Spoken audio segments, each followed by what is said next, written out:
buenas a mis queridísimos estudiantes de segundo de secundaria. Sean cordialmente bienvenidos a una nueva clase de literatura. Les habla su profesor de siempre, Ulises Oria. En esta oportunidad estaremos abordando el tema la literatura oral.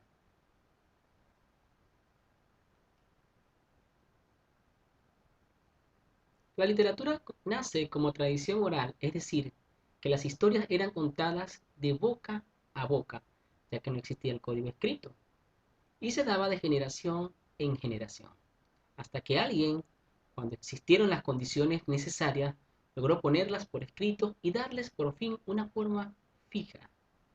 Los grandes mitos griegos, judeocristianos, asiáticos, mayas, incas y demás relatos sobre las divinidades y los humanos nacieron en una conciencia colectiva que buscaba explicar lo que sucedía a su alrededor. Nace de la curiosidad del pueblo colectivo que buscaba la necesidad de creer en algo. Cada pueblo le daba su historia, su propia identidad. Todos esos textos que hoy podemos conocer están llenos de sabiduría, no de un sabio o filósofo específico, sino de la sabiduría magistral del pueblo. Interesante introducción. La literatura oral, como tal, o como vimos anteriormente, nace de alguna otra forma de esa necesidad del pueblo colectivo de buscar una razón de ser a lo que surgía, a lo que estaba pasando a su alrededor. Definitivamente. Surge espontáneamente por la necesidad del hombre de satisfacer su necesidad, de su curiosidad, sobre todos aquellos fenómenos que lo rodeaban, ¿ve? Trataba de buscar una explicación lógica a todo lo que estaba pasando a su alrededor.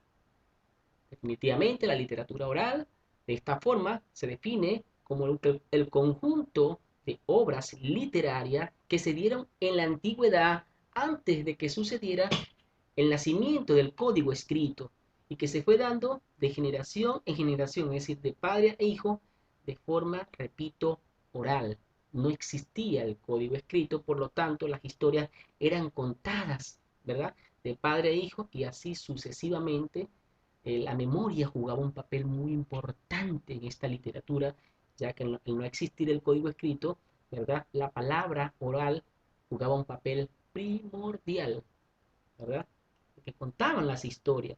Ahí tenemos un ejemplo de la historia, la leyenda famosa de Mamaokyo, Capa y Mamaokyo, y por supuesto otras literaturas que han sido formadas de la cultura de un pueblo. ¿Cuáles son las características principales de la literatura oral? Fíjense bien. En primer lugar, era oral porque era transmitida de padre a hijo. Esa es su primera característica, definitivamente, y la más importante. Anónima porque no existía un autor definido, ¿saben? Las historias, como eran contadas de generación en generación, no se podía descifrar o de alguna forma entender o dar una explicación lógica a quién había escrito esa obra. Por lo tanto, se desconocía quién había escrito, por lo tanto era anónima, definitivamente. Clasista, porque definitivamente tenía su organización social. Existían dos tipos digamos, de enseñanza al pueblo, ¿verdad? La oficial, que estaba conformada, que era aquella que se le impartía a la nobleza a través de la figura de los amautas, que era una especie de maestro sabio. La popular, que aquella que estaba dirigida por los arabicus. Ahí tenemos un ejemplo de cada una de ellas. Otra de las características importantes es que era agrarista netamente esta literatura oral, ¿no? Porque tomaban los temas agrícolas y ganaderos y estos formaban parte, ¿verdad? De alguna u otra forma de las obras literarias, de su manifestación cultural, ya que ellos rendían culto también a la naturaleza y a los elementos naturales. Colectiva definitivamente porque la poesía incaica tuvo oratoria, sus obras debían ser escuchadas por la multitud y no en la intimidad. La danza también jugó un papel muy importante dentro de estas características, puesto que la coreografía era variada, acompañada de la flauta, la quena, el pincuyo, la jinja, el huáncar y los pututos. Allí vemos las imágenes rindiendo culto al Dios por la cosecha, ¿verdad?, recibida. Y vemos el instrumento como lo toca aquí uno de esos pueblos de la antigüedad. Panteísta, porque tuvieron como dioses a seres naturales.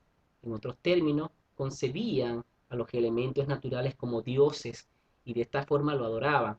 Se dicen que era un pueblo bastante politeísta porque tenían muchos dioses como, aunque eh, veían al Dios como digamos, el conjunto de los elementos naturales. No es bien cierto que hay que decir que ellos tenían como dioses al sol, a la luna, a la tierra, a la lluvia y el fuego, y a estos elementos naturales definitivamente ellos rendían culto para darle, bien sea por agradecimiento, por la cosecha, en fin, entre otros elementos. Religiosos porque trataban de explicar el mundo donde vivían a través de mitos y leyendas. Animista porque atribuían carácter humano a los elementos de la naturaleza, definitivamente. Ellos pensaban que la naturaleza era un elemento tenía carácter humano, podía darle respuesta y era una entidad netamente divina, al que ellos debían clamar y esto le iban a dar respuesta. Dentro de los géneros literarios, definitivamente, dentro del narrativo, partía de los grandes acontecimientos históricos y modificados por la fantasía del hombre.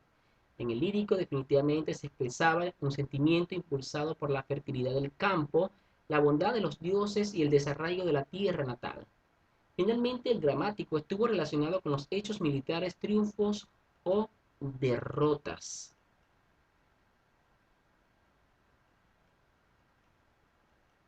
Ahí tenemos dentro del género narrativo, tenemos por supuesto el mito de Viracocha, que es un clásico de la literatura peruana, la leyenda de Manco Cápac y Mama Ocllo, definitivamente, que narra la historia, ¿verdad?, de estos dos protagonistas, ¿verdad?, que trataron de fundar la ciudad del Cusco. Y el mito de Viracocha, definitivamente, que narra la creación del universo desde la perspectiva del Inca. En el género lírico, nace y se desarrolla con la música, es decir, con la lira. ¿Ya? Es muy importante aclararlo. Entre los géneros líricos, por supuesto, destaca el aigi o el aigi, que es un canto colectivo que evidenciaba las alegrías de las guerras y el trabajo. Era equivalente al himno español y su temario abarcaba la religión, la historia y la agricultura. Ensalzaba a los dioses, a los héroes y dignificaba las faenas agrícolas. Tenemos el arabí, que no es más que un canto o una canción de amor, caracterizada por la delicadeza del sentimiento puro. Era animado por las alegrías, el dolor, la separación, la nostalgia, la ausencia, y no admitía explosiones de erotismo malsano ni derrames o desesperación. En otras palabras, el arabí es un canto de amor, de tristeza y de separación.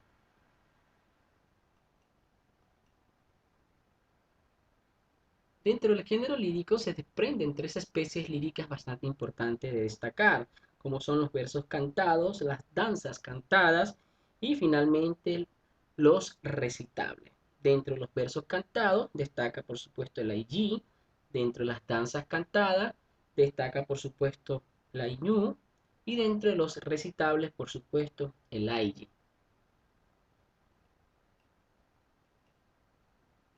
En el género dramático se desprenden tres especies muy importantes, como lo son la tragedia, que básicamente tocaba temas de hechos militares de los incas, o narraba historia básicamente de los incas, como lo eran sus hazañas, sus victorias y grandezas de los reyes y sus grandezas, ¿no? Digámoslo así. En la comedia, por supuesto, esta especie tocaba temas netamente agrícolas, donde se expresaban las labores domésticas, la hacienda y la familia.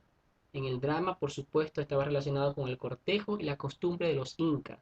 Destaca, por supuesto, en todos los géneros, el clásico de la literatura peruana, como lo fue Ollantay. Supaiki Anchata. Muchas gracias por su atención, mis queridísimos estudiantes. Quien les habló, su profesor Ulises Oria. Chao, chao, nos vemos pronto. Se les quiere muchísimo.